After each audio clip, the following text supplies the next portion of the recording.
¿Por qué en las escuelas argentinas vestimos delantales blancos? ¿Cuándo y quiénes impusieron este uniforme?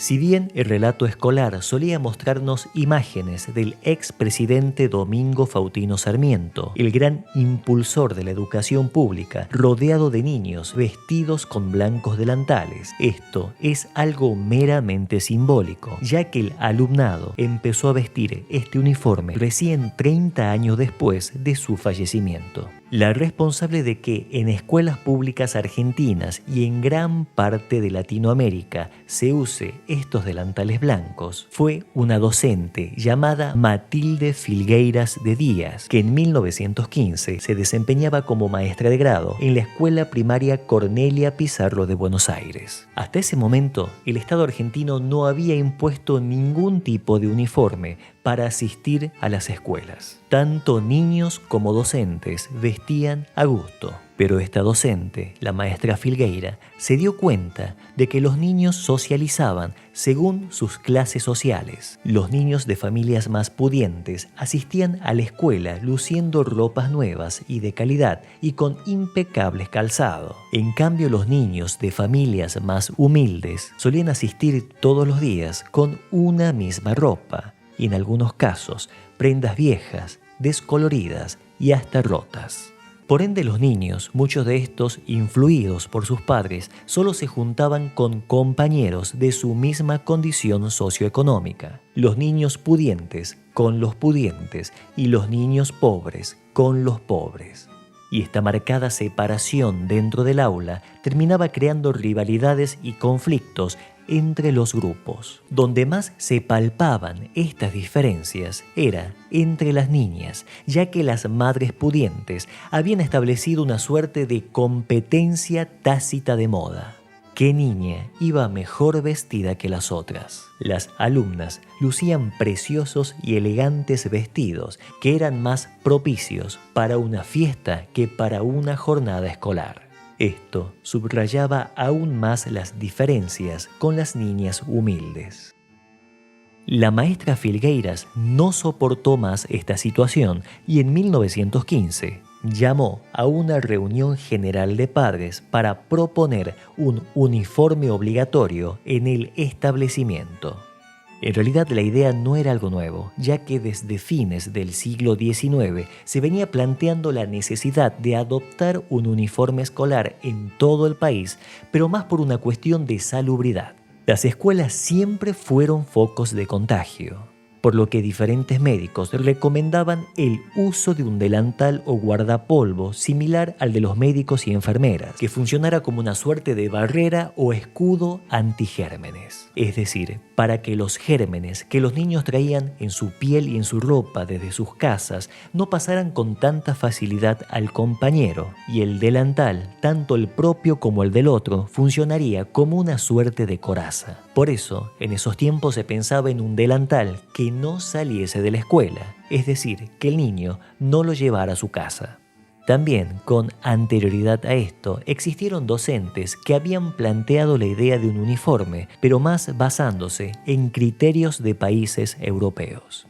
Pero estas propuestas o recomendaciones habían quedado solamente en eso, ya que el Estado argentino no tenía la intención de afrontar semejante gasto de proveer un delantal o uniforme a cada alumno del país. Aquella multitudinaria reunión escolar de 1915 en la escuela porteña Cornelia Pizarro, la decidida maestra Filgueiras decidió llevar esas ideas a la acción y le planteó a los padres la gran necesidad de un uniforme escolar.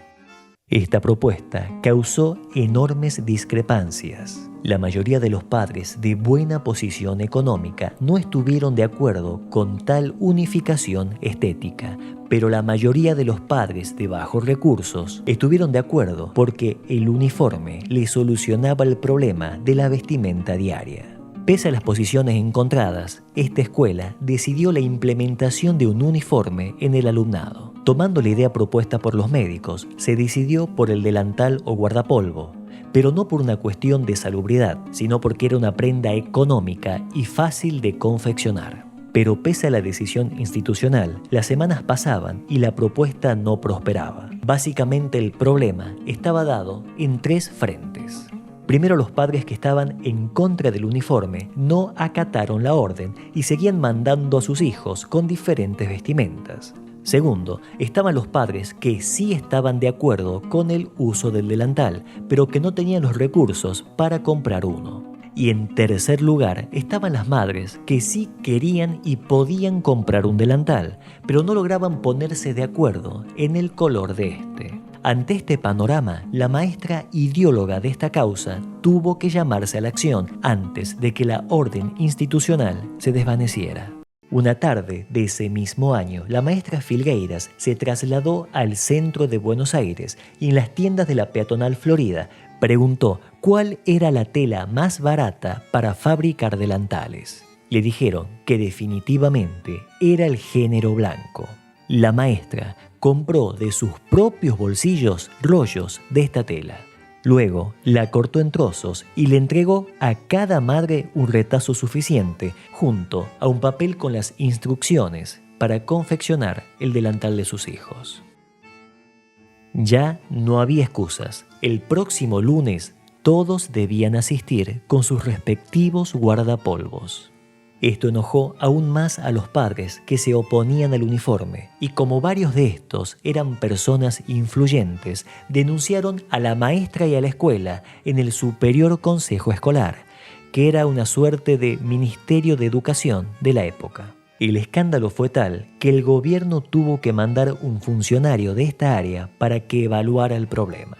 Pero para sorpresa de estos padres disconformes, el tiro le salió por la culata. Resulta que el funcionario se trasladó hacia la escuela y observó la conducta de los niños tanto en el aula como en los patios y le terminó dando la razón a la maestra Filgueiras.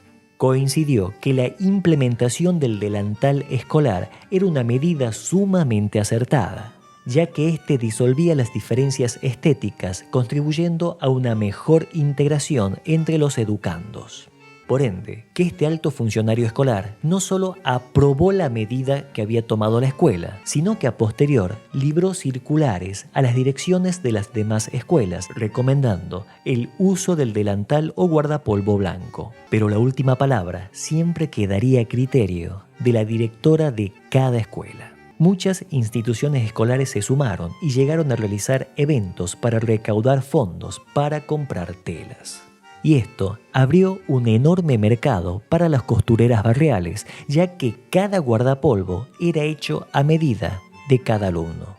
Tras esto, la polémica entre los padres pro delantal y contra delantal se potenció hasta el punto de que el tema llegó a la prensa. Esta discusión duró casi 30 años, hasta que en 1942 el gobierno nacional dictó la obligatoriedad del uso del delantal blanco en toda escuela pública de la República Argentina. Pero como reza aquel dicho femenino, más vale muerta que sencilla, las expertas modistas de la época comenzaron a agregar detalles en los delantales de las niñas. Se alejaron de aquel modelo genérico y comenzaron a entallarlos, a agregarle detalles en las mangas, en los cuellos, pequeños cintos con la misma tela y hasta enormes moños en las espaldas. Sutiles cambios que al fin de cuentas terminaban también marcando diferencias con el resto de las compañeras. Este uniforme del delantal blanco fue también replicado por países vecinos de la Argentina y también por otros de Latinoamérica. Por eso pienso que las enormes fábricas de guardapolvo de la región deberían hacerle un monumento a esta maestra porteña, Matilde Filgueiras de Díaz, por haber sido fundamental en su industria.